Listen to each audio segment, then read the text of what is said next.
inasema imetupasa kudhihirishwa mbele ya kiti cha Kristo, ili kila mtu alipwe kulingana na kazi yake, kulingana na matendo yake, kulingana na alivyojitoa kwenye kazi ya Mungu, kulingana na alivyo support kazi ya Mungu, kulingana na jinsi ambavyo amesapoti kazi ya Mungu.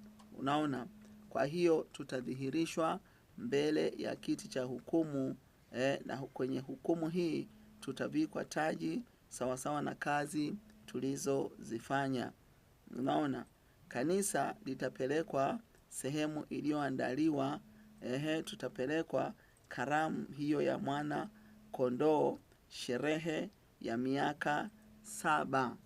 Hakuna mwanadamu ambaye amewahi kuoa akafanya sherehe kwa muda wa miaka 7 hapa